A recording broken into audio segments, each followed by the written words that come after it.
Doctor बनने के बाद करना क्या आपको? आपको डॉक्टर बन के आम आदमी का इलाज करना है। भारत की आम आदमी की हालत क्या है? डॉक्टर के पास जाता है, उसको एक वाक्य समझ में नहीं आता है। डॉक्टर 4 लाइन इंग्लिश की बोलता है, कुछ मुश्किल शब्द बोलता है, तो वो मान लेता है कि ज्ञानी आदमी है, ठीक बोल रहा होगा। उसे अपनी हेल्थ के बारे में एक वाक्य ठीक से समझ में नहीं आता है। किसी विकसित देश में चले जाइए, डॉक्टर की जिम्मेदारी होती है कि जब तक मरीज सारी बातों को ठीक से न समझ ले तब तक इलाज शुरू नहीं कर सकता है। हमारे देश में भाषा का अंतर ऐसा है कि मरीज अपनी बीमारी को ठीक से कभी समझ ही नहीं पाता है। ऑपरेशन तक की सहमति ले लेते हैं अंग्रेजी बोल के। वो समझ नहीं पा रहा, वो तो हाँ तो हो गया, साइन कर, हाँ साइन कर दिया। उसमें क्या लिखा हुआ है कि तुम्हारा ऑपरेशन करेंगे, तुम मर भी सकते हो, मर गए तो तुम्हारी जिम्मेदारी है। कुछ पता ही नहीं उस बेचारे को। क्यों भारत का हर डॉक्टर, तमिलनाडु का डॉक्टर तमिल में क्यों ना बात करे पेशेंट के साथ? कर्नाटक का डॉक्टर कन्नड़ में बात करे, हिंदी का डॉक्टर हिंदी में बात करे, और अंग्रेजी मातृभाषा वाले जो 2,70,000 लोग हैं उनके लिए कुछ डॉक्टर इंग्लिश वाले रख लीजिए। डॉक्टर की भाषा तो समाज की भाषा होनी चाहिए। यही कानून के साथ है। हमारी जुडिशरी इतना जबरदस्त जुडिशियल फ्रीडम, जुडिशियल इंडिपेंडेंस, संविधान का मूल ढांचा है, सब बातें बढ़िया हैं। पर जिस देश की आबादी में 2,70,000 लोग अंग्रेजी मातृभाषा वाले हों, उस देश का सुप्रीम कोर्ट सारे निर्णय अंग्रेजी में ही देगा, ये कहाँ का लोकतंत्र है? यहाँ आपका जो जुडिशियल इंडिपेंडेंस है या जुडिशियल रिस्पॉन्सिबिलिटी है वो कहाँ से ली जाती है? उस समय आपके सुप्रीम कोर्ट में मधु लिमये नाम के व्यक्ति जिद करते हैं कि मैं हिंदी में अपनी बात रखूंगा, आप उनको परमिशन देने के बाद नकार देते हैं कि हमसे गलती हो गई, ऐसा नहीं कर सकते हैं। मेरे देश में, मेरे सुप्रीम कोर्ट में अपनी भाषा में आप बोल भी नहीं सकते। आप 28 राज्यों में से केवल 4 राज्यों में हिंदी में हाई कोर्ट में बात करने की परमिशन देते हैं। पर लोकतंत्र का मतलब क्या होता है? कुछ गिने चुने एलिट्स के हिसाब से जनता अपनी भाषा बदलेगी या जनता की भाषा से प्रशासक भाषा बदलेंगे अपनी? अगर लोकतंत्र है तो लोकतंत्र में जनता की भाषा ही केंद्र में होनी चाहिए, कोई और भाषा केंद्र में कैसे हो सकती है? पर हम लोग इतने आदी हो चुके हैं, हम स्लेव मेंटेलिटी के इतने अभ्यस्त हो चुके हैं कि हम ये प्रश्न कभी नहीं करते। हमारे सुप्रीम कोर्ट के चीफ जस्टिस या कोई जज हिंदी में क्यों नहीं बात कर पाते? और नहीं कर पाते, मैं फिर बार बार कह रहा हूं, मामला सिर्फ हिंदी का नहीं।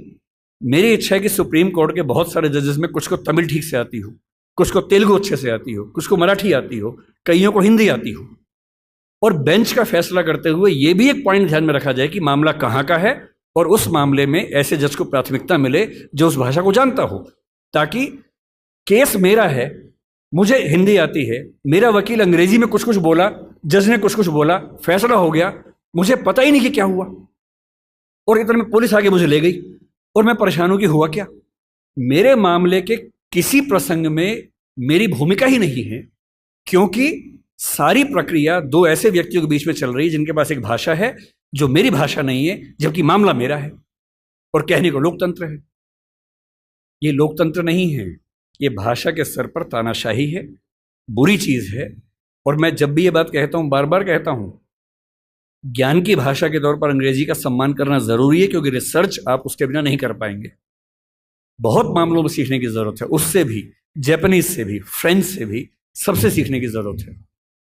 लेकिन आपके देश के सुप्रीम कोर्ट में, हाई कोर्ट में आपकी भाषा में बात ना होती हो, ये बुरी बात नहीं है, शर्मिंदगी की बात है। हमें एक समाज के तौर पर शर्म आनी चाहिए, ये उससे कम बात नहीं है।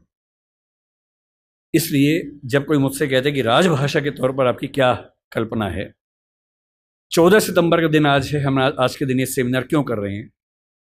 14 सितंबर 1949 को शाम को 6 बजे एक फैसला हुआ था।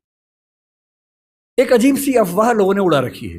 कहते हैं कि 14 सितंबर को मतदान हुआ कि भारत की राजभाषा कौन सी होनी चाहिए, हिंदी या अंग्रेजी। वोटिंग हुई, आधे वोट हिंदी के पक्ष में उठे, आधे अंग्रेजी के पक्ष में उठे, एकदम बराबर हो गया। कई लोग संख्या बोलते हैं, 77 हो गया। और तब स्पीकर ने, डॉक्टर राजेंद्र प्रसाद ने अपना कास्टिंग वोट दिया, क्योंकि उनके पास अधिकार है कि वोट डाल सकते हैं लास्ट में, अगर बराबर हो जाए तो, हिंदी के पक्ष में दिया, और इससे हिंदी भारत की राजभाषा हो गई। इससे बड़ा कोई झूठ नहीं है। ऐसा कुछ नहीं हुआ था संविधान सभा में, सफेद झूठ है। 12 सितंबर को शाम 4 बजे इस मुद्दे पर बहस शुरू हुई। संविधान सभा की डिबेट्स पढ़ के देखिए, 180 पेज की डिबेट है राजभाषा की, 180 पेज, 1-2 पेज का मामला नहीं है। संविधान सभा के वॉल्यूम 9 में ध्यान से पढ़िए, पेज नंबर लगभग 1130 से 1390 के आसपास का मामला है। 180 पेज की डिबेट है, उसमें खूब मुद्दे हैं, छोटी मोटी वोटिंग हो रही है के मामलों में। संविधान सभा का बेसिक उसूल था कि अंतिम रूप से वोटिंग नहीं करेंगे, सहमति से काम करेंगे। वोटिंग बीच बीच में होती रही। पहला विवाद यह था कि राजभाषा कौन सी हो, हिंदी हो कि अंग्रेजी हो या हिंदुस्तानी हो। अंग्रेजी पर तो बात थी नहीं, हिंदी या हिंदुस्तानी। महात्मा गांधी हिंदुस्तानी कहते थे, पर 1949 में वो थे नहीं। उनका हिंदुस्तानी का मतलब था हिंदी उर्दू का मिक्सचर, जो देवनागरी और फारसी में लिखी जा सके। दूसरा स्कूल ऑफ थॉट हिंदी की बात करता था। अंत में सहमति बनी, हिंदी ही भारत की राजभाषा होगी। राजभाषा यानी सरकारी कामकाज की भाषा। दूसरा सवाल था कि लिपि कौन सी हो, देवनागरी हो, कुछ ने कहा कि देवनागरी और फारसी हो, कि हिंदी को फारसी में भी लिख सके। कुछ ने कहा देवनागरी और रोमन हो, हिंदी को रोमन में जैसे व्हाट्सएप में लिखते हैं वैसे लिख सके। खूब विवाद हुआ, अंत में हुआ कि देवनागरी ही लिपि होगी। तीसरा विवाद यह हुआ कि जो अंक हैं हिंदी वाले, जो 1 से 0 से 9 तक के अंक हैं, वो हम अंग्रेजी के ढांचे में लिखेंगे या हिंदी के ढांचे में लिखेंगे। इस पर मतभेद था सबसे ज्यादा, इस पर वोटिंग में बराबरी हुई थी। और अंत में वोटिंग से नहीं, संविधान सभा के बाहर की बातचीत में समझौता हुआ। मुंशी साहब थे, के एम मुंशी थे, आयंगर साहब थे, उनकी बातचीत में समझौता हुआ कि ठीक है, अंतर्राष्ट्रीय अंक मान लेंगे। और उसके बाद गहमा गहमी के बाद 2 घंटे की रिसेस के बाद 14 सितंबर शाम 6 बजे आखिरी सेशन इस मामले पर हुआ, 2.5 दिन की बहस के बाद। और तब ध्वनि मत से बिना किसी वोटिंग के प्रस्ताव पारित हुआ कि हिंदी भारत की राजभाषा होगी, देवनागरी उसकी लिपि होगी और अंकों का अंतर्राष्ट्रीय स्वरूप उसका स्वरूप होगा।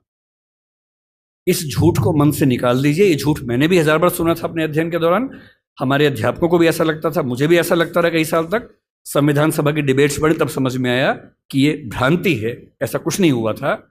पूरी सहमति के साथ भारत की राजभाषा हिंदी बनी थी 14 सितंबर को, और इसलिए आज के दिन को हम लोग हिंदी दिवस मानते हैं।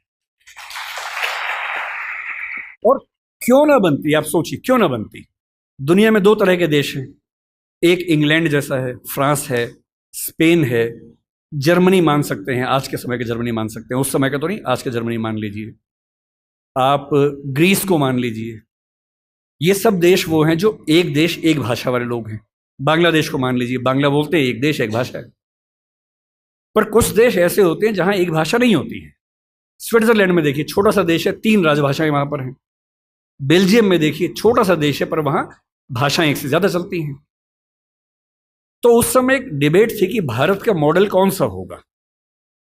क्या हम इंग्लैंड, फ्रांस, जर्मनी के मॉडल पे चलेंगे, या हम स्विट्जरलैंड और बेल्जियम के मॉडल पे चलेंगे। तो क्योंकि भारत में भाषाएं बहुत ज्यादा थी, उस समय हमने 14 भाषाओं को संविधान में स्थान दिया। शुरू में 13 को दिया, बाद में एक और जोड़ दिया। तो अब तो खैर 22 भाषाएं हैं 8वीं अनुसूची में। डिबेट ये थी कि भारत की राजभाषा कौन सी हो। ऐसे मामले में 2 ही फैसले हो सकते हैं। एक तो ये हो सकता है कि भाई जितनी महत्वपूर्ण भाषाएं सबको बना दो।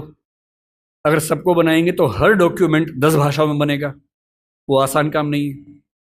दूसरा, लोकतंत्र में क्या तरीका है, जिस भाषा को बोलने वाले, समझने वाले सबसे ज्यादा हैं, उसको बना दीजिए। यही सहमति बनी। स्वाधीनता संग्राम में हिंदी को राष्ट्रभाषा, राजभाषा बनाने की बात किन लोगों ने की, आपने कभी गौर किया है? हिंदी को राष्ट्रभाषा बनाने के सबसे बड़े समर्थक कौन थे? महात्मा गांधी, गुजरात के थे, गुजराती आदमी। के एम मुंशी गुजरात के थे, पटेल गुजरात के थे, आज भी गुजरात के 2 लोग लगे हुए हैं। हिंदी को भारत की राष्ट्रभाषा बनाने की जो बात आई है, हिंदी समाज से ही नहीं आई है।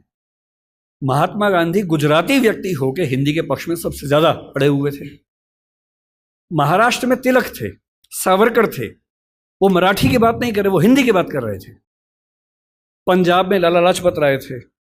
आप बंगाल में जाएंगे, केशव चंद्र सेन से परंपरा शुरू होती है, सुभाष चंद्र बोस तक परंपरा जारी है, वो सब हिंदी की बात कर रहे हैं। पूरे भारत में, दक्षिण भारत तक में ये सहमति बन गई थी। महात्मा गांधी ने पूरी एक संस्था खड़ी की, दक्षिण भारत हिंदी प्रचार सभा, कितने साल तक काम करते रहे वहां पर।